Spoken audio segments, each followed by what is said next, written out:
Sir এদিকে। 1 minute.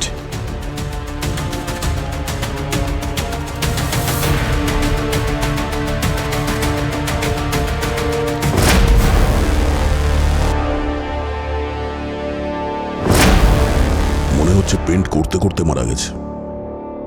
এর painting তো অমর হয়ে গেছে। আপনি একটু ওদিকে যাবেন।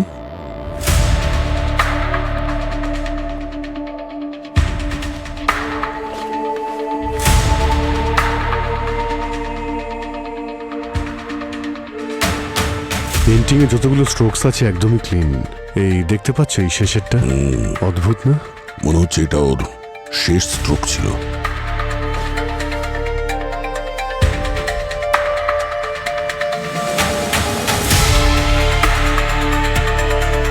স্যার, স্যার বডিতে কোনো আঘাতের চিহ্ন তো দেখছি না। স্যার বিষও দেওয়া হয়নি, ক্লিন। ক্লিন থাকলে মারা গেল কি করে? জায়গাটা ভালো করে চেক করো।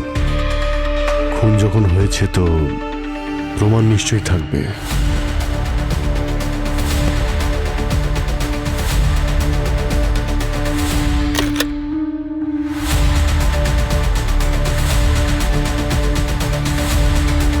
স্যার, ফোন পাওয়া গেছে, হয়তো রঞ্জিতের। লক আছে।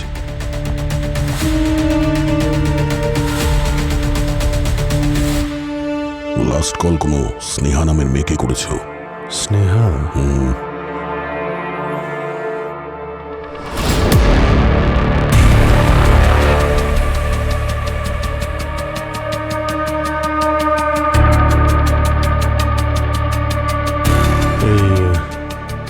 কাপে লিপস্টিকের চিহ্ন রয়েছে, মানে এখানে কেউ এসেছিল। এটা স্নেহা কিংবা ওর ওয়াইফ মালিনীও হতে পারে।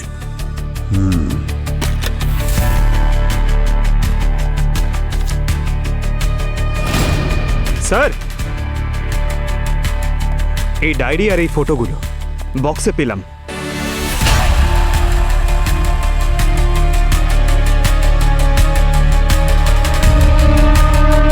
এই মেয়েটার ছবি তো, আচ্ছা এই মেয়েটার পেন্টিংই তো করছিল। হ্যাঁ স্যার, একদম ডিটো। কফি মাগে লিপস্টিকের চিহ্ন, আর লাস্ট কল করেছিল স্নেহাকে। আর তারপর এই ডায়েরি আর মেয়েটার ফটো। এই মেয়েটার রঞ্জিতের সঙ্গে কোনো না কোনো সম্পর্ক ছিল। এই আবার স্নেহা নয় তো? চলো একবার ওর স্ত্রী মালিনীর সঙ্গে কথা বলি। আমি জানি না একে। হ্যাঁ, আমি এসেছিলাম এখানে, আমাদের অ্যানিভার্সারি ছিল, কিন্তু রঞ্জিত অ্যাজ ইউজুয়াল নিজের পেন্টিং নিয়ে বিজি ছিল। তারপর আমাদের মধ্যে ঝগড়াও হয়েছিল, কিন্তু যেহেতু ওর পেন্টিং কমপ্লিট করার ছিল সেজন্য আমি চলে গেছিলাম। আপনি চলেই যখন গেছিলেন তাহলে ফিরে এলেন কেন? আমি ভাবলাম যে এই সিচুয়েশনে যেন মুড খারাপ না করে, অ্যাটলিস্ট অ্যানিভার্সারির দিন একসাথে টাইম স্পেন্ড করে, শুধু এই জন্যই এসেছিলাম স্যার। কিন্তু যখন আমি এখানে এলাম তখন তখন রঞ্জিত ওয়াজ অলরেডি গন। হ্যাঁ স্যার, অনেক চিৎকার চেঁচামেচির আওয়াজ আসছিল ভেতর থেকে। স্যার আর ম্যাডাম দুজনেরই মাথা গরম ছিল। এই রঞ্জিত স্যারের মনে হচ্ছে কোনো মেয়ের সঙ্গে চক্কর ছিল, আর সেই জন্যই ম্যাডাম বারবার হুমকি দিয়ে বলছিল ওকে ভুলে যাও, তা না হলে ঠিক হবে না। মেরে ফেলারও কি হুমকি দিয়েছিল নাকি? হুমকি মানে স্যার খুব আজে বাজে কথা বলছিল। আমার তো বলতেও খুব লজ্জা করছে স্যার। আচ্ছা, তোমার কি এটা মনে হয় যে তোমার ম্যাডামই তোমার সাহেবকে মেরেছে? আসলে ব্যাপারটা কি স্যার, ম্যাডাম খুব রেগে এখান থেকে চলে গিয়েছিলেন।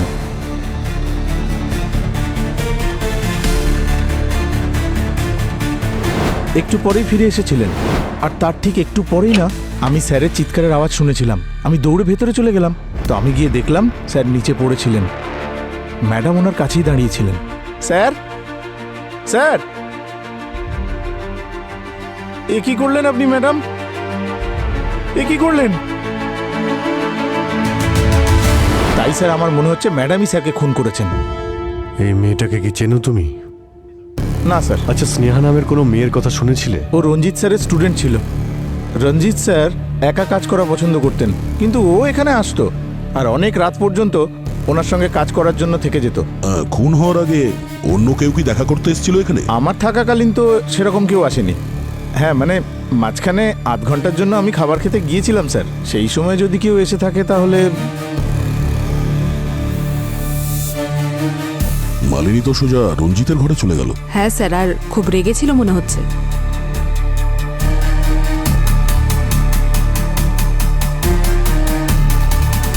একটু ফরওয়ার্ড করো তো।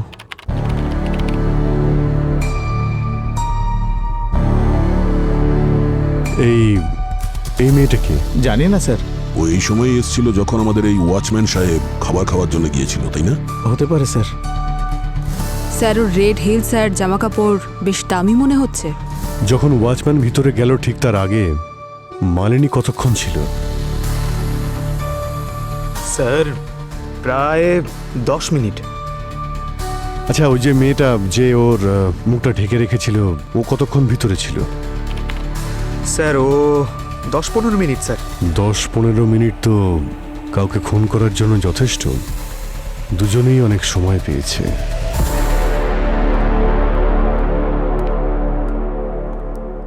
পঙ্কজ, ওই রেড স্যান্ডেলের মেয়েটার ব্যাপারে জানতে পারলে কিছু? স্যার রঞ্জিতের আর্ট গ্যালারির কাছে ইনকোয়ারি করেছি, কিন্তু কেউই ওই মেয়েটাকে দেখেনি স্যার। ওখানকার যতগুলো সিসিটিভি ক্যামেরা আছে সবটাই ট্রেস করার চেষ্টা করা হচ্ছে। ওই মেয়েটার ব্যাপারে সমস্ত ইনফরমেশন চাই আমার। ওকে কি করতে এসেছিল আর কোথায় পাওয়া যাবে ওকে। আই এম শিওর ওই মেয়েটাই কিছু একটা করেছে। আচ্ছা, তোমার কেন এটা মনে হচ্ছে যে ওই রেড স্যান্ডেল পরা মেয়েটাই রঞ্জিতকে খুন করেছে?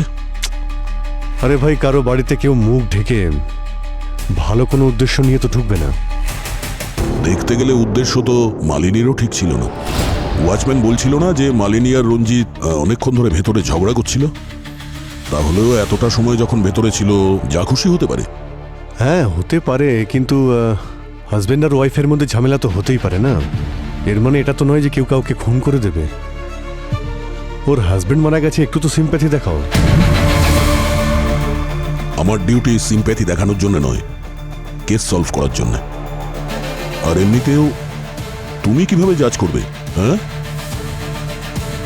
তোমার তো পাস্ট প্রেজেন্ট সম্পর্কে কোনো আইডিয়াই থাকে না।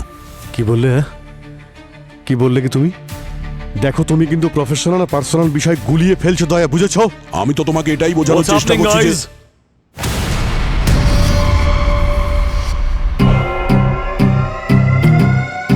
কি হচ্ছে এখানে? তোমরা দুজনে নিজেদের ইগো এই বিউরোর বাইরে রেখে আসবে। এখানে শুধুমাত্র ডিউটির কথা হবে। স্যার, আমি অভিজিৎকে এটাই বোঝানোর চেষ্টা দয়া। করছিলাম। তোমরা দুজনে যদি এইভাবে নিজেদের ওপর এইভাবে আঙুল তুলতে থাকো তাহলে এই কেসটা কখনোই সলভ হবে না। আমি তোমাকে অন্য কেস দিচ্ছি, আমি আর অভিজিৎ এই কেসটা দেখে নেব। কিন্তু sir, that's an order.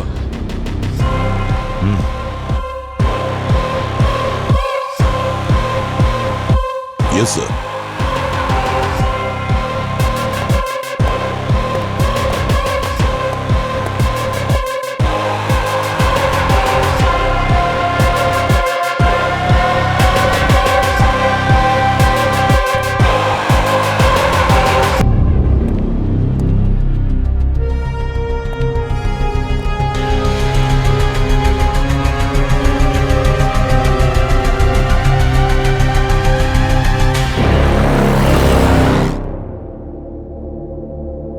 Sneha, এই ছবিতে আপনাকেই দেখা যাচ্ছে, তাই না?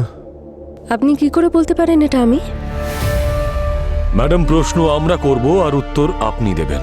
এটা বলুন যে কাল রাতে আপনি রঞ্জিতের সাথে মিট করেছিলেন নাকি করেননি? না, কাল রাতে আমি সিটি হসপিটালে ছিলাম। আমার ভাইয়ের অ্যাক্সিডেন্ট হয়েছিল। আপনারা চাইলে সিটি হসপিটালে কল করে জিজ্ঞেস করতে পারেন। না না, আপনি টেনশন নেবেন না, সেসব খোঁজ আমরা নিয়ে নেব। আপনি এটা বলুন যে কি মনে হয় আপনার, কে খুন করতে পারে রঞ্জিতকে?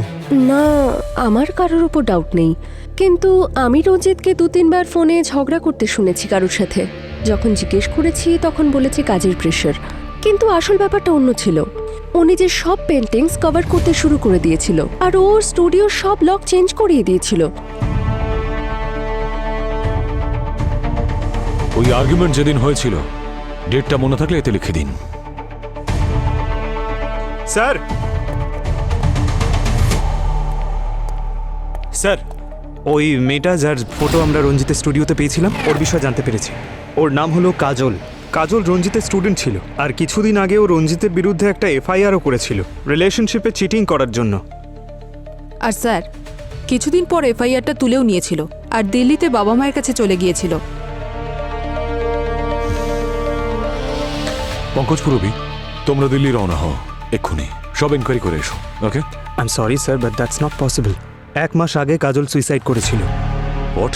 হ্যাঁ স্যার, লোকাল পুলিশের কাছ থেকে জানা গেছে, কিন্তু সুইসাইডের কারণ খুঁজে পাওয়া যায়নি। তোর বাড়ির লোকের সঙ্গে কথা বলার চেষ্টা করেছো? ওর বোনের সঙ্গে কথা হয়েছে স্যার। ওরা বলছিল যে কাজল আর রঞ্জিত থেকে একটা রিলেশনশিপে ছিল, কিন্তু যেই মুহূর্তে কাজল ওকে বিয়ে করার কথা বলে রঞ্জিত ওর সঙ্গে ব্রেকআপ করে নেয় স্যার। ওর বোন বলছিল স্যার যে সুইসাইডের আগে কাজলের একটা ফোন এসেছিল, আর কলটা আসার পরেই ও ডিস্টার্ব হয়ে গিয়েছিল। তাহলে কলটা কি করেছিল? ফোন রেকর্ড চেক করেছিলে? রঞ্জিত করেছিল। রঞ্জিত? পঙ্কজ, একটা কাজ করো, রঞ্জিতের ডায়েরিতে যত ডেট আছে খোঁজ নিয়ে দেখো এই ডেটগুলোতেও কোথায় ছিল, সমস্ত ডিটেলস বের করো। আচ্ছা স্যার। মিথ্যে বলবেন না মালিনী দেবী, আপনার হাজবেন্ডের ওপর ওই কাজল কেস করেছিল, আর আপনি বলছেন আপনি কিছুই জানেন না। দেখুন, যা যা হয়েছিল আপনি যা জানেন সত্যি বলে দিন আমাদেরকে, না হলে আমরা গ্যারান্টি দিতে পারবো না যে আপনাকে আর কতগুলো দিন এই বিয়েরতে কাটাতে হবে। হ্যাঁ স্যার, আমি একে চিনতাম, আর এটাও জানতাম যে আমার হাজব্যান্ডের এর সাথে অ্যাফেয়ার ছিল। আমি এই জন্যেই কিছু বলিনি, কারণ অকারণে পাবলিকে আমার আর রঞ্জিতের নাম খারাপ হতো। এমনিতেও এর জন্য আমাদের মধ্যে অনেক ঝামেলা হতো, কিন্তু এখনো অবধি আমি ওর সাথে দেখাও করিনি, আর আমি ওকে চিনিও না। আপনি ওকে চেনেন নাকি চেনেন না সেটা ইম্পর্টেন্ট নয়। রঞ্জিতের যেদিন মার্ডার হয়েছিল সেই রাতে আপনি ওর সঙ্গেই ছিলেন, এটা ইম্পর্টেন্ট। তাহলে গল্পটা হলো এইরকম যে একজন ওয়াইফ তার হাজবেন্ডের এক্সট্রা ম্যারিটাল অ্যাফেয়ারের ব্যাপারে জেনে যায়, আর তার ম্যারেজ অ্যানিভার্সারির দিনই সে ঠিক করে ওই দিনটাকে সে ডেথ অ্যানিভার্সারি করে দেবে। বাজে কথা এগুলো। ওই সামান্য একজন ওয়াচম্যান আপনাদের বলেছে আমার সাথে রঞ্জিতের ঝামেলা হচ্ছিল, সেজন্য আপনারা আমাকে তো দেখছি ভিলেন বানিয়ে দিলেন। আর আমি বলছি তো যে আমাদের দুজনের সম্পর্ক ঠিক ছিল না, কিন্তু ও আপনাদের মতো লোকেদের গেমস আমি খুব ভালো করে জানি, যে প্রথমে বড় লোকদের কেসের মধ্যে ফাঁসাবো, মিডিয়াতে নাম করব, আর তারপর ডিপার্টমেন্টে প্রমোশন, তারপর সাইড বাই সাইড ব্ল্যাকমেল করে নিজেদের পকেট গরম করা। কিন্তু একটা কথা আমি বলে রাখছি, আপনারা কিন্তু আমার কিচ্ছু করতে পারবেন না। আমার ক্ষমতা কিন্তু অনেক ওপর অব্দি আছে। এরকম ওপর পর্যন্ত ক্ষমতা থাকা অনেককেই আমি দেখেছি মালিনী দেবী, আর আমাদের কাছে বড় লোক গরিব সব সমান হয়। যদি আপনি রঞ্জিতকে খুন করে থাকেন, মনে রাখবেন খুনের শাস্তি শুধু ফাঁসি হয়। তাই যা কিছু বলবেন ভেবে চিনতে বলবেন। স্যার। হ্যাঁ পঙ্কজ? স্যার, এই ডায়েরিতে এমন অনেক জায়গা মেনশন করা রয়েছে যেখানে রঞ্জিত যেত। ওখানে একটা পুরনো বাংলো আছে স্যার, যেটা আগে একটা আর্ট স্কুল ছিল, ওখানে ও বারবার গেছে। অভিজিৎ, তুমি যাও আর গিয়ে খবর নাও, এমন কি বিশেষ আছে ওই বাংলোতে যে রঞ্জিতের ওখানে বারবার আসা যাওয়া ছিল।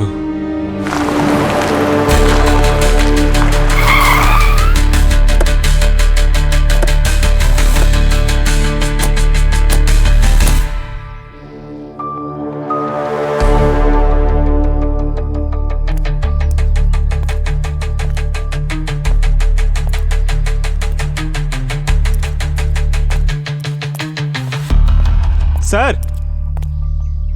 ভেঙে দেবো? আরে ছাড়ো না ভাই পঙ্কজ, দরজা ভাঙতে গিয়ে আবার তোমার পাটা না ভেঙে যায়। দরজা ভাঙার কাজ তো শুধু দয়া, সব জায়গায় শক্তি দিয়ে সব কিছু হয় না, মাঝে মধ্যে বুদ্ধিরও ব্যবহার করতে হয়।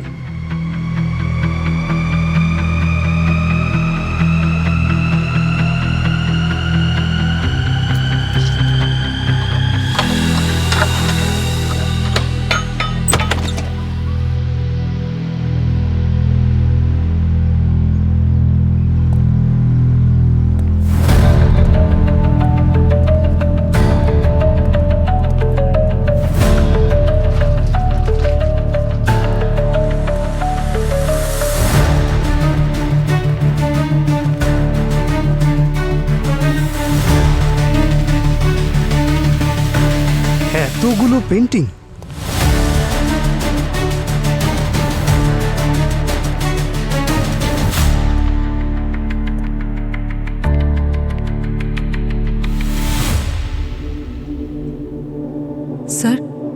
পেন্টিংসগুলো দেখে মনে হচ্ছে এগুলো বেশ দামি।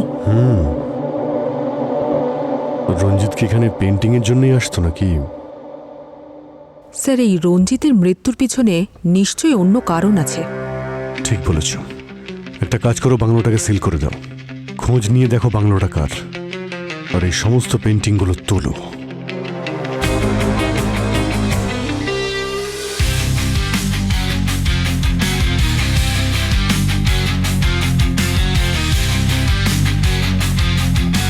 কি ডক্টর সালনকে, এই পেন্টিংটাকে নিয়ে আপনি কি টাইম পাস করছেন? আপনার কাছে আমরা একটা ডেড বডি পাঠিয়েছিলাম, কিছু জানতে পেরেছেন নাকি?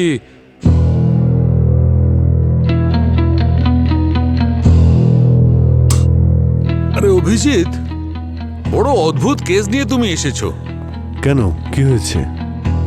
আরে ভাই, রঞ্জিতের বডিটা যখন এসেছিল একদম ঠিক ছিল, কিন্তু যত সময় যেতে থাকলো এর বডির সমস্ত অর্গ্যানগুলো খুব তাড়াতাড়ি ডিকম্পোজ হতে শুরু করলো। কিন্তু এরকম কেন হচ্ছে স্যার? আপনারা তো বডিটাকে প্রিজার্ভ করে রাখেন না? হ্যাঁ রাখি, কিন্তু এর বডিতে অবশ্যই কিছু একটা আছে যার কারণে ওর অর্গ্যানগুলো ডিকম্পোজ হয়ে চলেছে। কি স্যার? আসলে আমি পাঠিয়েছি গার্গিকে ওর ব্লাড স্যাম্পলস আর টিস্যু স্যাম্পলস নিয়ে আমাদের সেন্ট্রাল ল্যাবে। ওখানে চেকিং হবে, তারপরে জানা যাবে যে কি কারণে ওর অর্গ্যানগুলো এত তাড়াতাড়ি ডিকম্পোজ হয়ে চলেছে। তাই ততক্ষণ একটু পেন্টিংটার সঙ্গে আমি টাইম পাস করে নিই। আসুন।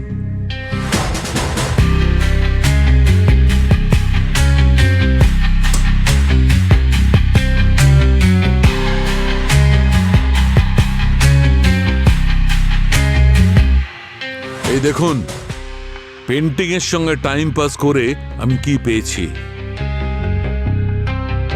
কিছু রহস্যকে রহস্য রাখার জন্যে মরতেই হয়। এমন কোন রহস্য আছে যে কারণে রঞ্জিতকে এইভাবে মরতে হলো?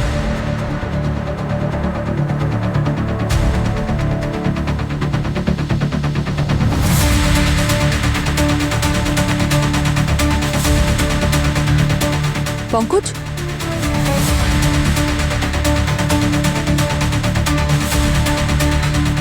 এই দেখো।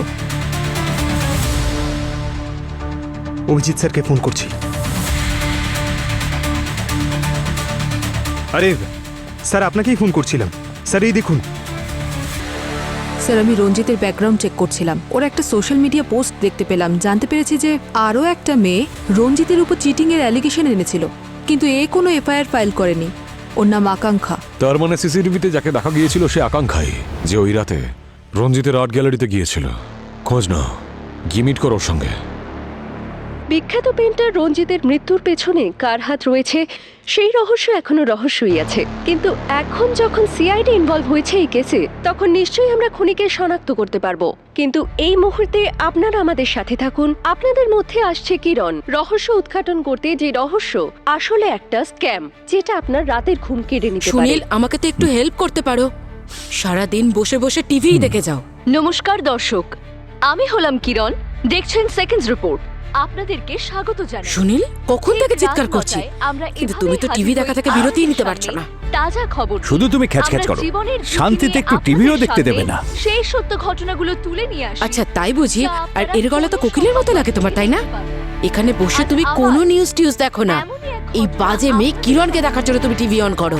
আমি সত্যি যদি পারতাম তাহলে এই নিউজ চ্যানেলটা বন্ধ করে দিতাম, আর এই মেয়েটার গলা টিপে দিতাম। ফুটেজ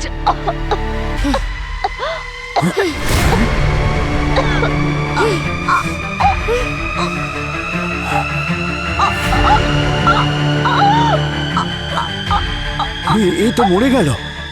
খবর করতে করতে নিজেই খবর হয়ে গেল। ভয় লাগছে আমার। আমার গলাটা টিপে দিও না, আর কখনো খবর দেখবো না। 1 মিনিট, দেখে দেখি সরে যান। স্যার এদিকে।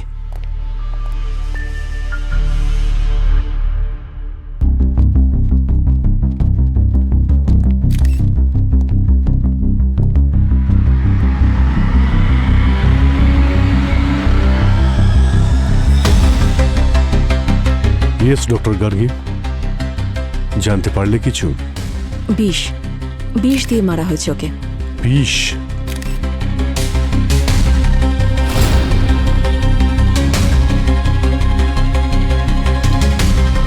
ওর নখগুলো দেখছেন স্যার, একদম নীল হয়ে গেছে, আর ওর ঠোঁটের চারিদিকের স্কিন শুকিয়ে গেছে।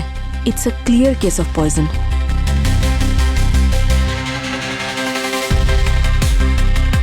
পিছিয়ে দাঁড়ান, পিছিয়ে। আপনারা ওদিকটা গিয়ে লাইন দিয়ে দাঁড়ান। কি করছেন কি আপনারা?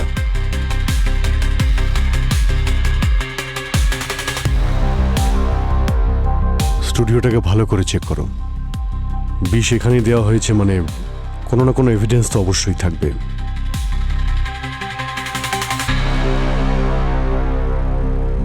এখানকার ডিরেক্টর কে? আমি স্যার। কি নাম আপনার? রমেন। লাইভ ক্যামেরায় যা কিছু হয়েছে তা তো ভাইরাল হয়েই গেছে, কিন্তু এখানে সব কি করে হলো আপনি আমাকে বলবেন? স্যার কিচ্ছু বলতে পারবো না, সব কিছুই অন্যদিনের মতো নর্মালি ছিল। কিরণের প্রাইম টাইম শো ছিল, 7-9টার সময় আমরা লাইভে এসেছিলাম। কিরণ প্রোগ্রাম শুরু করেছিল, আর ঠিক তখনই হঠাৎ ওর গলায় ব্যথা শুরু হয়। 30 সেকেন্ডের মধ্যে ওর মৃত্যু হয় স্যার। হ্যাঁ স্যার, সব কিছু এত স্পিডে হলো যে কিছু বোঝাই গেল না। আপনি কি করেন?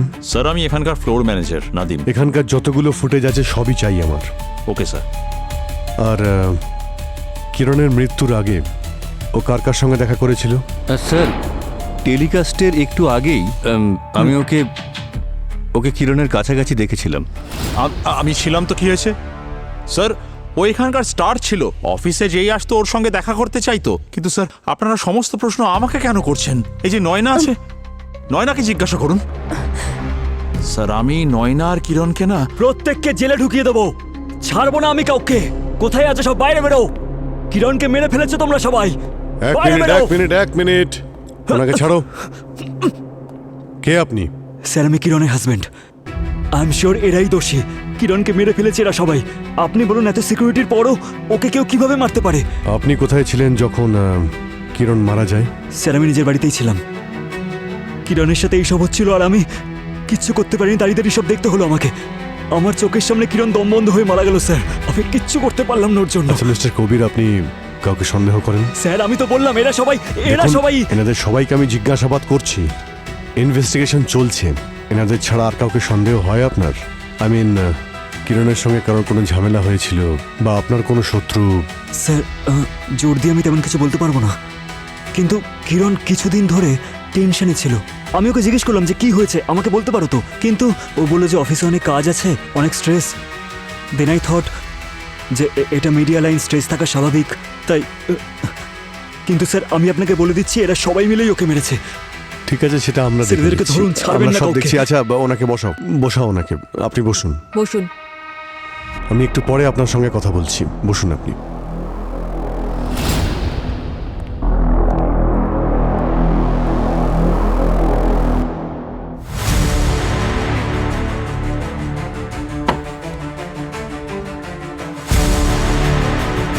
আচ্ছা আপনারা কি বলছিলেন নয়নার ব্যাপারে? হ্যাঁ স্যার, আমি যেটা বলছিলাম, আমি নয়না আর কিরণের মধ্যে একদিন প্রচন্ড ঝগড়া হতে দেখেছি। কি বলছে? কিরণের সঙ্গে ঝগড়া হয়েছিল তোমার? ইয়েস ম্যাম, আমার আর কিরণ ম্যামের একদিন আর্গুমেন্ট হয়েছিল। আমি একটা স্টোরি রেডি করেছিলাম, উনি সব ক্রেডিট নিজে নিয়ে সবার সামনে প্রেজেন্ট করে দিয়েছিলেন। তাই আমি ডিসাইড করেছিলাম যে ওনার ওই স্টোরির এমন স্টিং অপারেশন করব যে সারা জীবন মনে রাখবে। স্যার আমার মনে অন্য কিছু ছিল না, শুধু আমি অফিসে সবার সামনে এক্সপোজ করতে চেয়েছিলাম। আপনি করেছিলেন স্টিং অপারেশন? Yes sir. আমরা কি দেখতে পারি? Ma'am that's not fair. ওই স্টোরিটা আমি অনেক মাস খেটে লিখেছি, ওই ইনফরমেশনগুলোর জন্য আমি কত রিস্ক নিয়েছি, আর আপনি এভাবে আমার প্রজেক্ট থেকে আমাকেই বার করে দিলেন। রিল্যাক্স বেবি, তুমি এখনো একজন জুনিয়র রিপোর্টার। তুমি যদি ওই নিউজটা করো, মানুষজন তো ইন্টারেস্ট দেখাবে না, কেউ ঘুরেও তাকাবে না। তার মানে 0 টিআরপি। কিন্তু ওই রিপোর্টটাই যদি আমি সবার সামনে প্রেজেন্ট করি, তাহলে তখন ওটা ব্লকবাস্টার হয়ে যাবে। আর তোমার যদি এতই সমস্যা থাকে তাহলে কোনো ব্যাপার নয়, আমাকে বলো। তাহলে কাল সকালে টেস্টে তুমি টার্মিনেশন লেটার পাবে, ওকে? স্যার আমি শুধু আমার স্টোরি, আমার পরিশ্রমের ক্রেডিট চেয়েছিলাম, আর কিছু না। আর এইসবের মাঝে কিরণ ম্যামের মার্ডার কে করেছে আমি সত্যিই জানি না। কে মেরেছে আর কেন মেরেছে সেসব তো আমরা জানবই। স্যার আপনি বিশ্বাস করুন বা না করুন, কিরণ অনেস্ট ছিলেন না। উনি এই অফিসেও সবাইকে ঠকিয়েছেন। আর কাকে উনি ঠকিয়েছেন? রোহিতকে ঠকিয়েছেন। মিস্টার রোহিত, আপনার সঙ্গে কি হয়েছিল? স্যার আমি আর কিরণ একসাথে প্রাইম টাইম শো চালাতাম। ও আমাকে ব্ল্যাকমেল করে আফটারনুন স্লটে ঠেলে দিল। ব্ল্যাকমেল তো কেউ তখন করে যখন কেউ কোনো খারাপ কাজ করে থাকে। তাড়াতাড়ি বলো কি করেছিলে তুমি। আমি বলছি স্যার, আর আর আমার তেমন কিছু লুকোনোরও নেই। আমি একবার ভুল নিউজ চালিয়ে দিয়েছিলাম, আর কিরণের কানে সেটা পৌঁছে গিয়েছিল, আর ও আমার কেরিয়ার নিয়ে হুমকি দিয়েছিল, আর সেজন্য আমি চুপচাপ প্রাইম টাইম ছেড়ে দিয়েছিলাম। মিস্টার রোহিত, নিউজ চালানো একটা দায়িত্বের কাজ। এরপরে এরকম ভুল না করলেই ভালো হবে। হ্যাঁ স্যার। আমি সব জায়গায় খুব ভালো করে দেখেছি স্যার, বিষের কোথাও কোনো ট্রেস নেই। আচ্ছা, ডক্টর গার্গী, কিছু পেলে তুমি? স্যার আমি সব কিছু চেক করে নিয়েছি, কিন্তু বিষের কোনো সোর্স পাইনি। কি বলছো কি তুমি? মার্ডার যখন হয়েছে সবকিছু হাওয়াতে কি করে মিলিয়ে গেল? স্যার বডিটা ল্যাবে নিয়ে যেতে হবে, পোস্টমর্টম করার পরেই আমি কিছু বলতে পারবো। ঠিক আছে, বডিটাকে ফরেন্সিক ল্যাবে পাঠানোর ব্যবস্থা করে দিচ্ছি আমি।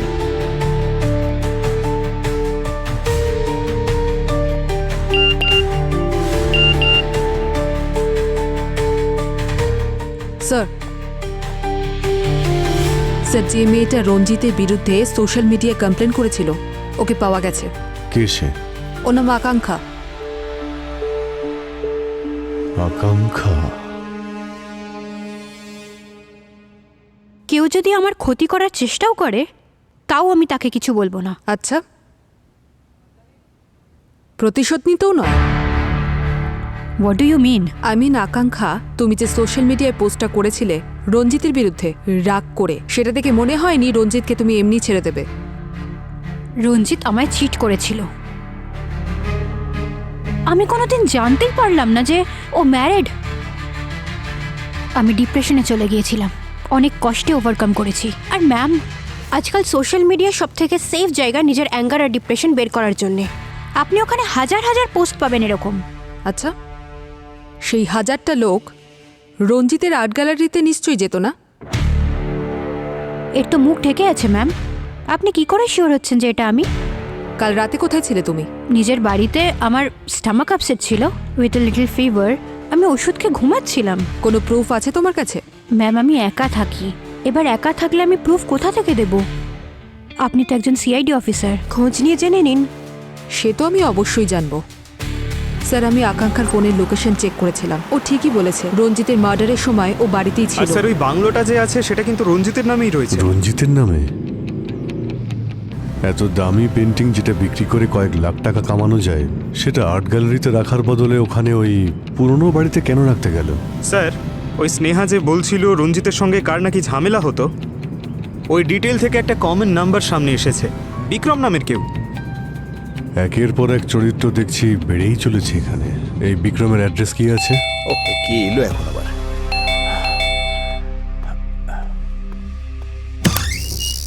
মিস্টার বিক্রম, আপনারা কারা? অনেক দেরি করলেন দরজা খুলতে।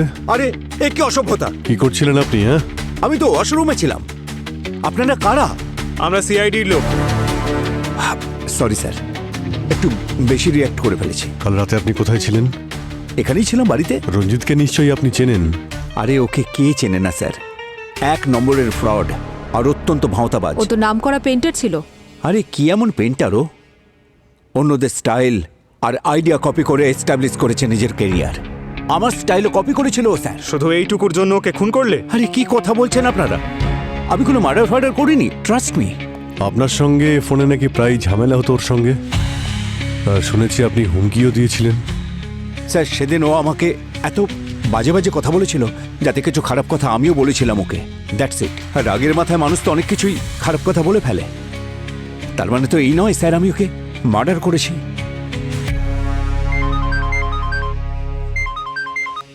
হ্যাঁ ডক্টর সালুখে। অভিজিৎ, সবাইকে নিয়ে এক্ষুনি আমার ল্যাবে চলে এসো। Okay sir. আরে সালুঙ্খে স্যার কোথায় গেলেন? সালুঙ্খে স্যার কোথায় গেলেন? আরে পেন্টিং এর এক্সিবিশন লাগিয়ে কোথায় চলে গেলেন স্যার? আরে নতুন কোনো ব্যবসা শুরু করেছেন নাকি? কেন চেঁচাচ্ছ পঙ্কজ? আপনাকে দেখতেই তো পাচ্ছিলাম না। তবে বাড়ি চলে যেয়ে আরে দেখা না না করতে। Sir please. স্যার আপনি এত আর্জেন্ট আমাদের কেন ডাকলেন? আর্জেন্টলি আমি এই জন্য ডেকেছি অভিজিৎ, কারণ আমি রঞ্জিতের খুনিকে জানতে পেরেছি। কি? কে? কাজল। কাজল মেরেছে রঞ্জিতকে। আরে স্যার এসব কি বলছেন বলুন তো আপনি? কাজল তো নিজেই মারা গেছে, ও কি করে মারবে? পঙ্কজ, কাজলের পেন্টিংটা মেরেছে রঞ্জিতকে। কাজলের পেন্টিং? স্যার স্যার এটা হলো কি করে? আই মিন আপনি জানলেন কি করে? দেখো, যখন গার্গী আমাদের সেন্ট্রাল ল্যাবে ওই রঞ্জিতের ব্লাড আর টিস্যুস চেক করছিল, রিপোর্ট চেক করছিল, তখন আমি কিরণের পোস্টমর্টেম করছিলাম। অদ্ভুত ব্যাপার, আমি কিরণের অর্গানগুলো ওই রকমই ডিকম্পোজ হতে দেখলাম, ওই রকমই তাড়াতাড়ি যেমন রঞ্জিতের অর্গানগুলো ডিকম্পোজ হচ্ছিল। তার মানে রঞ্জিত আর কিরণের মৃত্যু একই বিষয়ের জন্য হয়েছে? স্যার, সাইটোনিয়াম 47। AK-47 এর পরে প্রথমবার এই ভয়ঙ্কর একটা নাম শুনলাম। কি ছিল জানো? সাইটোনিয়াম 47। সেটাই? হ্যাঁ, সেটা খুব বিপজ্জনক বিষ পঙ্কজ। ইনফ্যাক্ট AK-47 এর থেকেও বেশি। 1 সেকেন্ডেই সব শেষ হয়ে যায়, ডেড। আর খুব তাড়াতাড়ি ওর অর্গানগুলো ডিকম্পোজ হতে শুরু করে দেয়। স্যার বিষ যখন ছিল তখন আপনি বডিতে কেন পেলেন না? এটাই তো এর বিশেষত্ব স্যার। এটা ভিকটিম মারা যাওয়ার কয়েক ঘন্টা পরেই ডাইলিউট হয়ে যায়। রঞ্জিতের কেসেও এটাই হয়েছিল। কিন্তু এই বিষটা এদের দুজনের শরীরে এলো কি করে? মানে রঞ্জিত আর কিরণ দুজনের মৃত্যুর আগে কোনো কিছুই তো খায়নি, আর না এদের শরীরে কোনো ইনজেকশন দেওয়ার চিহ্ন রয়েছে। ইউ আর রাইট, এই কথাটাই আমিও ভাবছিলাম। একই জিনিস আমাকেও খুব ভাবাচ্ছিল, কিন্তু আমি যখন রিপোর্ট দেখলাম একদম ক্লিয়ার। আর তারপর আমি রঞ্জিতের স্টুডিও গেলাম আর ওখান থেকে সমস্ত জিনিসপত্র তুলে আনলাম। বস, খুবই স্পেশাল কেমিক্যাল এটা, স্কিনের মধ্যে দিয়েও বডির ভেতরে প্রবেশ করতে পারে। আর রঞ্জিতের কেসটায় এই বিষ ভেতরে ঢুকেছে লিনসিড অয়েলের মাধ্যমে। লিনসিড অয়েল, যা বেশিরভাগ পেইন্টাররা নিজেদের পেইন্টিংয়ে ব্যবহার করে। পেইন্টার মাঝে মধ্যে তুলির সঙ্গে সঙ্গে নিজেদের হাতও ব্যবহার করে। ব্যাস, এই সুযোগটাই খুনি কাজে লাগিয়েছে রঞ্জিতকে মারবার জন্য। আর স্যার কিরণ কিভাবে মারা গেছে? ও ঠোঁটে যে লিপস্টিকটা ইউজ করেছিল তার মাধ্যমে। ক্যামেরায় লাইভ যাওয়ার আগে নিশ্চয়ই ইউজ করেছিল। And that's it, game over. তাহলে এই কেমিক্যাল যদি, মানে এই বিষটা, এটা যখন এতটাই ডেঞ্জারাস, তখন এটাকে অ্যারেঞ্জ করা বা তৈরি করা নিশ্চয়ই ততটাই মুশকিল। অ্যাকচুয়ালি এই কেমিক্যালটা যতটা বিপজ্জনক, এটা তৈরি করা ততটাই সহজ। এইটা তৈরি করবার জন্য যে কেমিক্যাল, যে কম্পোনেন্টসের দরকার পড়ে, সেসব খুব সহজেই মার্কেটে কিনতে পাওয়া যায়। খুব লো আইকিউ এর লোকেরাও ইন্টারনেট দেখে এটা বানাতে পারে। তার মানে রঞ্জিত আর কিরণের মৃত্যু হয়েছে একই বিষে। ডেফিনেটলি দুজনের খুনি একজনই হবে। তাহলে খোঁজ নাও যে এই দুজনের মৃত্যু একই বিষয়ের কারণে হওয়া কোনো কোইন্সিডেন্স নাকি কানেকশন।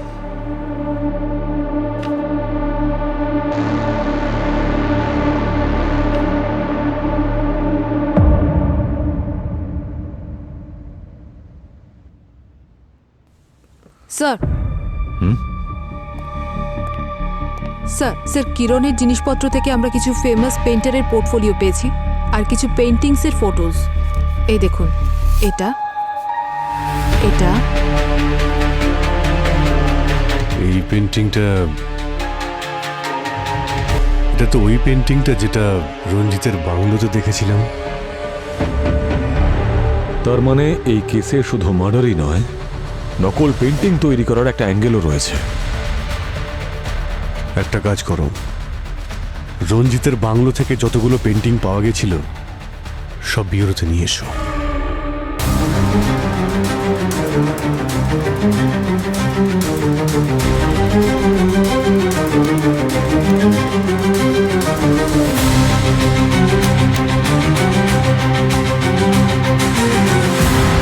স্যার আমরা জানতে পেরেছি এই পেন্টিংসের অরিজিনাল কপি লন্ডন, অস্ট্রেলিয়া আর সাউথ আফ্রিকাতে রয়েছে। তার মানে রঞ্জিত এই সব পেন্টিং এর ডুপ্লিকেট তৈরি করত, আর হয়তো এই কাজের জন্যই ওকে মরতে হয়েছে। পুরোপুরি তুমি লাইটগুলো অফ করো আর ইউভি লাইট দিয়ে চেক করো, দেখো এই পেন্টিংগুলো কি গল্প শোনায় আমাদের। স্যার,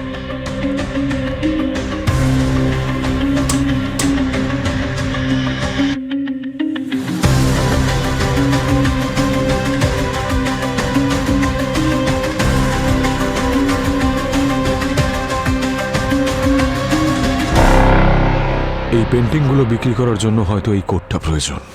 পঙ্কজ, তুমি একটু ওই পেন্টিংটা চেক করো।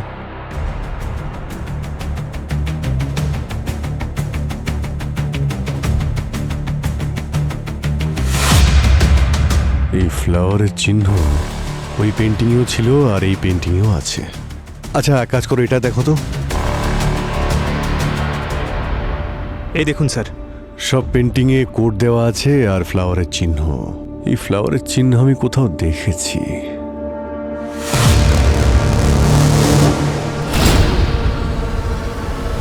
চলো ওনার সঙ্গে দেখা করি গিয়ে। আপনারা আবার আসুন স্যার, ভেতরে ওয়েলকাম। আসুন স্যার। আসতেই হলো বিক্রম বাবু, কারণ সত্যিটা জানতে চাই। কোন সত্যি? কারণ গতবার আপনি পুরো সত্যিটা তো বলেননি। মানে এটাই যে আপনি নকল পেন্টিং বানান। একটা বাংলো থেকে আপনার বানানো নকল পেন্টিং পেয়েছি আমরা, বুঝেছেন আপনি? আপনার কাছে কি প্রমাণ আছে? ওই পেন্টিং আমার। বাজে কথা বলছেন। কি বিক্রম বাবু, সত্যিটা বলবেন নাকি আরো যত্ন করতে হবে আপনাকে? হ্যাঁ,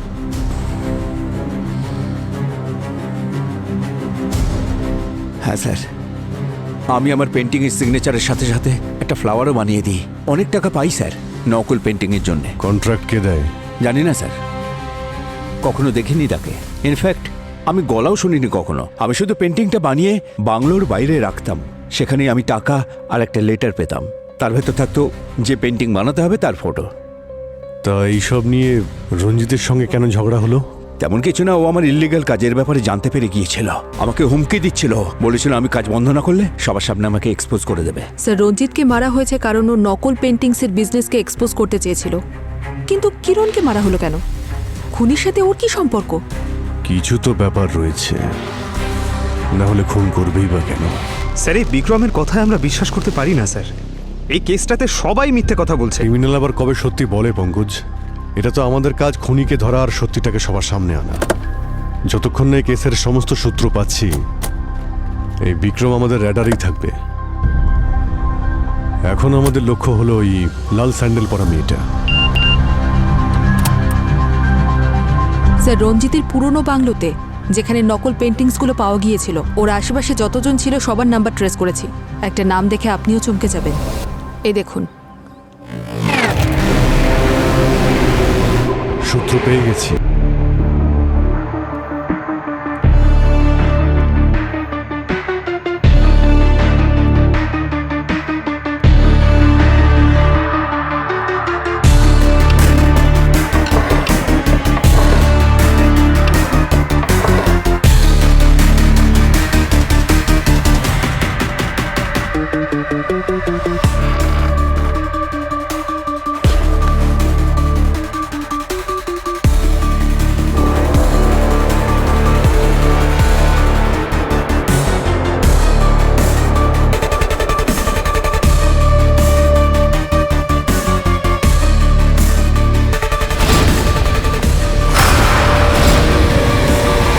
ম্যাডাম, ব্যাপারটা বুঝুন।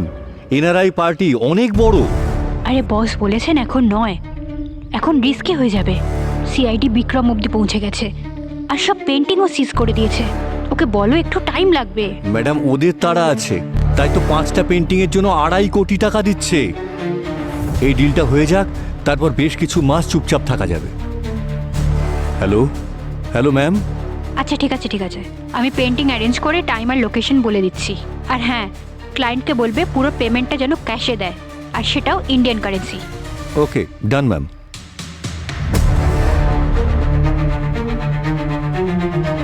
স্যার, আপনারা যা বলেছিলেন তাই তো করলাম। এখন কিছু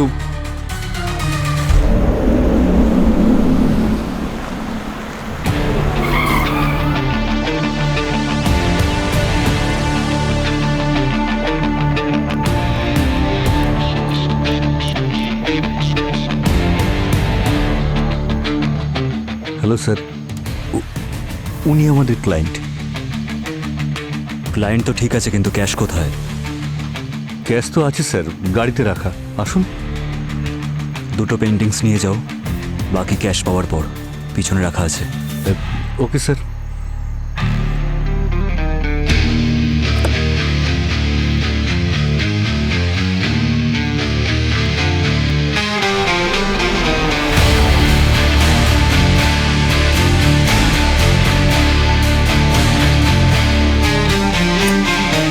আমার চোখের সামনে কিরণ দম বন্ধ হয়ে মারা গেল স্যার। আমি ওর জন্য কিচ্ছু করতে পারলাম না। নিজের অ্যাঙ্গার আর ডিপ্রেশন দেখানোর জন্য আজকাল সোশ্যাল মিডিয়া সব থেকে সেফ জায়গা। স্যার পেন্টিং, বাকি পেন্টিংগুলো ক্যাশ পাওয়ার পরে দেবেন।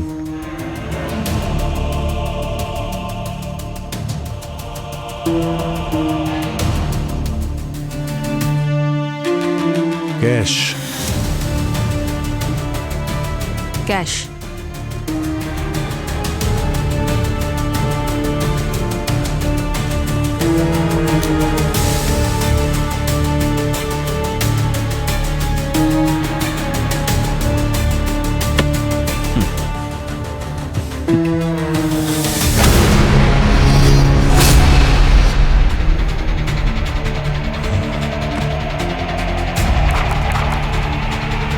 এগুলো তো নকল নোট।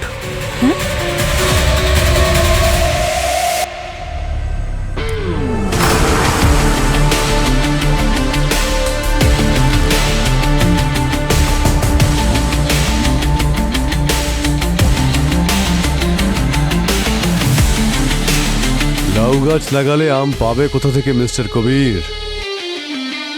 নকল পেন্টিং যখন নকল ক্যাশ।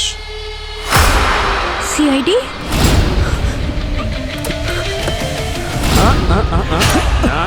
নো।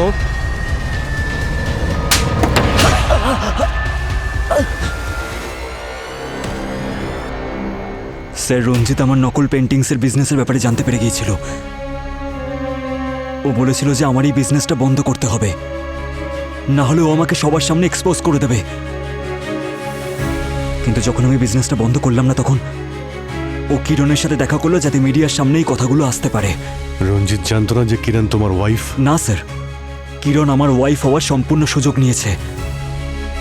আমি ওকে কারোর সাথে ফোনে কথা বলতে শুনেছিলাম স্যার, যে ও প্রাইম টাইমে আমাকে এক্সপোজ করে দেবে, জেলে পাঠিয়ে দেবে আমাকে, আর তারপর আমার থেকে ডিভোর্স নিয়ে অ্যালুমিনির টাকা নিয়ে এনজয় করবে।